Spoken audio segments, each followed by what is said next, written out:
जंगल, dark bungalow, पुरानी हवेली और वहाँ भूत प्रेत। ऐसी कहानियाँ फिल्मों या मैगज़ीन्स में कई सुनी होंगी या पढ़ी होंगी आप लोगों ने, लेकिन सोच के देखिए अगर ऐसी कोई वारदात आपके साथ हो जाए तो। हर्ष, प्रेरणा, अभिषेक और निश्चय एक ऐसे हॉलीडे पे निकले थे जहाँ उनकी एक्सपेक्टेशन थी कि उनके साथ डार्क बंगलो में कोई ना कोई मज़ेदार हादसा ज़रूर हो, क्योंकि लोगों ने डार्क बंगलो के हंटेड होने की कई सारी कहानियाँ उन्हें बता रखी थी। जब लोग ऐसे हॉलीडे पे जाते हैं तो हंसी मजाक करते हुए जाते हैं, लेकिन ये चारों भूत प्रेत चुड़ैल इन्हीं के बारे में बातें कर रहे थे। जैसे जैसे डार्क बंगलो करीब आ रहा था वैसे वैसे जंगल घना होता जा रहा था। चील, कौवे, डार्क बंगलो पहुंचते पहुंचते काफ़ी अंधेरा हो गया। ये लोग तकरीबन रात 11:30 या 12 बजे डार्क बंगलो पहुंचे थे। अंधेरे में कोई भी डार्क बंगलो को देखकर कह देगा कि ये डार्क बंगलो हंटेड है, और ये लोग गई ही इसके वास्ते थे। उन्हें डार्क बंगलो पहुँच कर गिनते ये 5 या 6 मिनट हुए रहेंगे कि उन्होंने अपनी तलाश चालू कर दी और वो डार्क बंगलो का एक एक कमरा खोल के देखने लगे। और उन्होंने जैसे पहले कमरा खोला तो पहले कमरे में देखा उन्होंने कि डार्क बंगलो का एक एक कमरा आज के 2 BHK से भी बड़ा था। डार्क बंगलो में बड़े बड़े पलंग, बड़ी बड़ी पेंटिंग्स, बड़े बड़े फर्नीचर्स थे। पेंटिंग्स अपने आप में ना जाने डार्क बंगलो के कितने राज छुपाए रखे थे। डिनर ख़त्म करके चारों दोस्त बाहर बॉनफायर जला कर बैठे थे कि उतने में प्रेरणा बोली कि मैं अंदर से जाकर पानी ले आती हूँ, और प्रेरणा को गए तकरीबन 10 या 5 मिनट ही हुए रहेंगे। उतने में हर्ष बोला कि मैं प्रेरणा को फ़ोन लगाकर चेक करता हूँ, और हर्ष ने जैसे ही प्रेरणा को फ़ोन लगाने की कोशिश की तो प्रेरणा का फ़ोन भारी था और प्रेरणा की फ़ोन की रिंग बजी।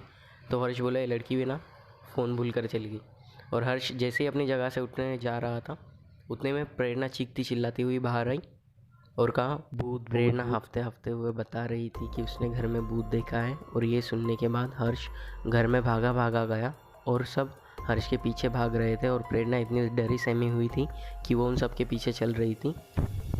हर्ष ने कमरे का दरवाज़ा खोला तो अंदर पूरी तरह अंधेरा था। हर्ष ने कमरे की लाइट जलाई तो देखा बेड पे प्रेरणा बैठी अजीब अजीब आवाज़ें निकाल रही थी। तीनों तुरंत पीछे मुड़े क्योंकि प्रेरणा तो उन सब के पीछे चल रही थी। अंदर पलंग पे वो कैसे पहुंची? पलट के देखा तो प्रेरणा पीछे ही थी, पीछे नहीं थी, और उनके सामने पलंग पर बैठे बैठे चीख और चिल्ला रही थी और ज़ोर ज़ोर से हंस रही थी। उन तीनों को चेहरे देखकर प्रेरणा ने कहा कि अपनी थोपड़े तो देखो, मैं 5-10 मिनट बाहर नहीं आई तो डर गए। प्रेरणा का तो पता नहीं, लेकिन बाकी जो ये तीनों आए थे जिस चीज़ के लिए, वो चीज़ उन्होंने अपने सामने देख ली थी। तब देखकर उन सबकी हालत ख़राब। हर्ष ने पूछा कि तुम यहाँ कैसे पहुँची? तभी प्रेरणा ने जवाब दिया कि मैं लास्ट 10-5 मिनट से यहीं पर बैठी हूँ, कि जब मैं बाहर नहीं आऊँ तब तुम लोग भागे भागे अंदर आओ। ज़रूर मुझे कुछ न कुछ हुआ है, इसलिए मैं यहाँ पर 5-10 मिनट। वो सब वहाँ खड़े खड़े बात कर ही रहे थे, तभी प्रेरणा के पीछे से आवाज़ आई, मैं पानी लेके तुम लोगों को नीचे ढूंढ रही थी और तुम लोग यहाँ पर हो इस रूम में। प्रेरणा पानी की बोतल लिए दरवाजे में खड़ी थी, और दूसरी ओर पलट के देखा सामने प्रेरणा बेड पे थी ही नहीं। हर्ष को कुछ भी समझ में नहीं आ रहा था और उन तीनों को कुछ भी समझ में नहीं आ रहा था। तभी हर्ष ने बोला कि मुझे तुम एक सवाल का जवाब दो, जिसका जवाब बस प्रेरणा को ही मालूम है। यकीन हो गया था कि ये प्रेरणा ही है। हर्ष ने प्रेरणा को सारी बात बताई तो प्रेरणा की एक्साइटमेंट देखते ही बन रही थी। प्रेरणा उसे एक्साइटमेंट में बोली चलो फिर ढूंढते हैं यार, कहाँ छुपी बैठी है इस घर की डार्क बंगलो की चुड़ैल।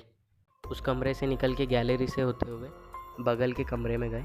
ये कमरा भी पहले कमरे की तरह ही बड़ा था, पर अजीब बात ये थी कि पूरे कमरे में कुछ भी नहीं था सिवाय एक बक्से के, एक पुराना लकड़ी का बक्सा। इस बड़े और खाली कमरे में उन्हें एक आवाज़ सुनाई दे रही थी। सुनकर ऐसा लग रहा था कि जैसे आवाज़ बक्से में से आ रही थी। जैसे जैसे चारों उस बक्से के नज़दीक जा रहे थे आवाज़ धीरे धीरे बढ़ती जा रही थी। निश्चय ने कहा तुम लोग भी ना यार बस ऐसे ही डर रहे हो, कोई जानवर वानवर होगा अगल बगल में।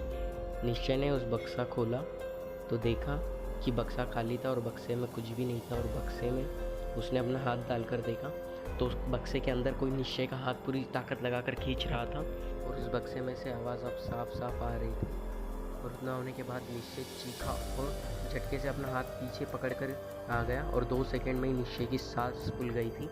निश्चय की बात सुनकर हर्ष उस बक्से के पास गया और बोला कितनी पी रखी है निश्चय, कितनी चढ़ा रखी है? और फिर हर्ष ने अपने मोबाइल की टॉर्च जलाकर देखा तो बक्सा पूरा खाली था, और इस खाली बक्से में से ऐसी कैसी आवाज़ आ सकती है? हर्ष ने ऐसा उन सबको कहा, और हर्ष ने अपना हाथ अंदर डाल कर देखा बक्से में तो उसे कुछ भी नहीं हुआ।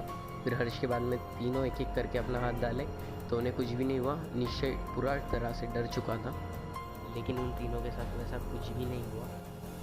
उन सब चीज़ों के बाद ये चारों उस कमरे के बाहर निकले, और उस कमरे के बाहर जैसे वो निकले तो उन्होंने देखा बालकनी में एक बच्चा बैठा खेल रहा है। और इन चारों की माने तो आज उस हंटेड बंगलों में सिर्फ वो 4 लोग और एक चौकीदारी था। और जैसे ही उस बच्चे ने इन चारों को देखा तो वैसे ही वो बच्चा एक कमरे के अंदर घुस गया। प्रेरणा ने उस बच्चे को आवाज़ भी लगाई तो वो नहीं रुका।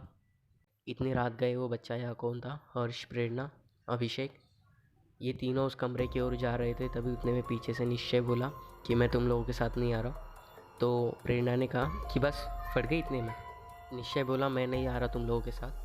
प्रेरणा बोली हम तीनों तो जा रहे हैं, भूत आया तो तू अकेले निपट लेना।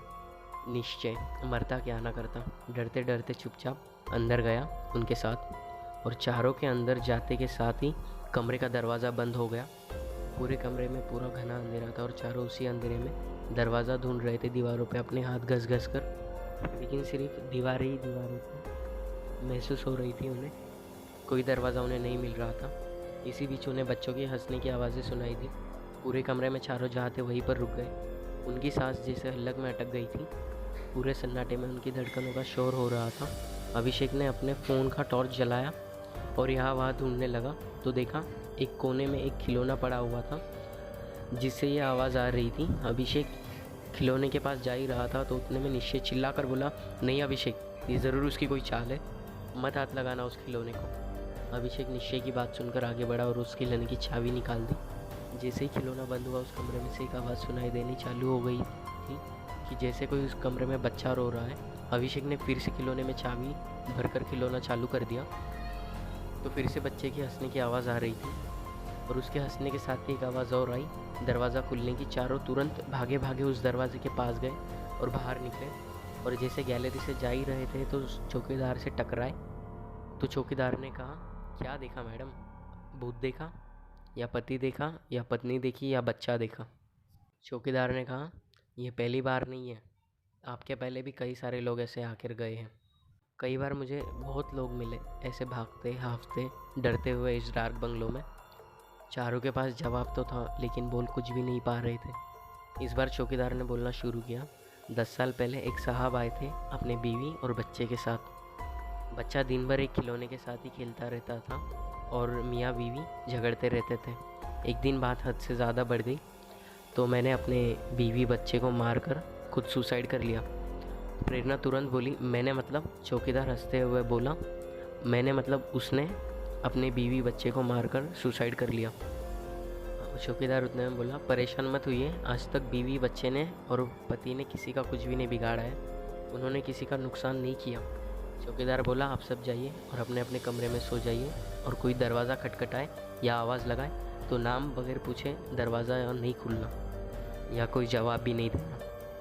अब जाइए और आराम से सो जाइए चारों। वो चारों आगे बढ़े ही थे कि निश्चय ने पीछे पलट के देखा तो चौकीदार उसी बच्चे को गोदी में उठा के खिलाते हुए उसी कमरे की ओर जा रहा था। निश्चय डरते डरते बोला, वो देखो। सबने पलट के देखा तो उन्हें बस चौकीदार ही बस एक कमरे में जाते हुए दिख रहा था।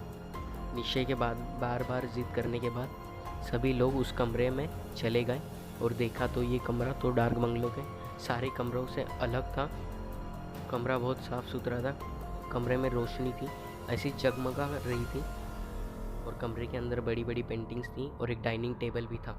चारों इस कमरे को आग भर देख ही रहे थे कि ठीक उसी वक्त मानो जैसे ऐसा लगा कि मानो जैसे भूकंप आया हो। डर से चारों उसी डाइनिंग टेबल के नीचे लेट गए, अपनी आंखें बंद करके।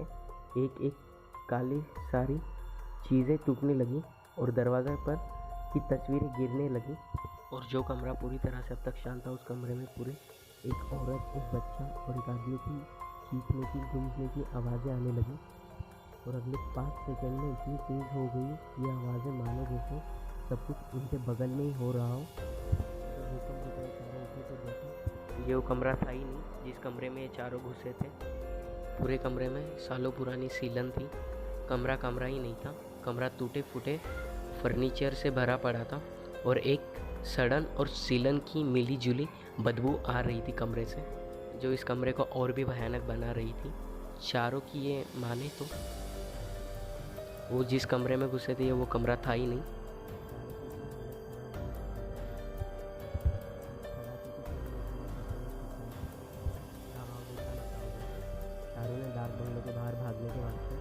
बैग वैग सब छोड़ दिया, सब कुछ भूलकर बस चारों अपनी जान बचाना चाहते थे। उन चारों को बस अपनी जान बचाने की हुर थी। जैसे वो चारों गैलरी में से दौड़ के निकले वैसे ही उनकी किसी चीज़ से टक्कर हो गई और हर्ष नीचे गिर पड़ा। हर्ष ने अपने फ़ोन की टॉर्च जलाकर देखा तो वो प्रेरणा की बॉडी थी पड़ी थी, लेकिन तभी पीछे से प्रेरणा दौड़ती हुई और प्रेरणा ने कहा, हर्ष मैं तुम्हारे सामने हूँ, ये प्रेरणा की डेड बॉडी पड़ी है, ये नकली है। और अपनी डेड बॉडी देखकर प्रेरणा बोली, हर्ष ये नकली है, बस भागो यहाँ से, जान बचाओ, सब ये सब नकली है। चारों भागकर गाड़ी में बैठे। गाड़ी लाख कोशिश करने के बाद भी स्टार्ट नहीं हो रही थी।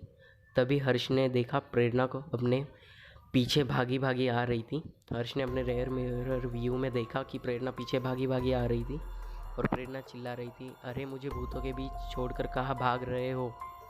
हर्ष को कुछ समझ में नहीं आ रहा था कि वो किस पर भरोसा करे या किस पर नहीं। और तभी हर्ष ने बाजू में देखकर बोला अपने बाजू में बैठी हुई प्रेरणा को कि मेरा जीमेल पासवर्ड क्या है। प्रेरणा ने कहा, मुझे क्या पता कि तुम्हारा जीमेल पासवर्ड क्या है। हर्ष फिर से ज़ोर से चीख पड़ा और पूछा कि बताओ मेरा जीमेल पासवर्ड क्या है। तभी प्रेरणा पूछी, मुझे नहीं पता तुम्हारा जीमेल पासवर्ड क्या है। ये सुनकर तीनों के तीनों गाड़ी से बाहर उतरे। गाड़ी से बाहर उतरे वैसे हर्ष ने गुस्से वाली प्रेरणा से पूछा कि मेरा जीमेल पासवर्ड क्या है।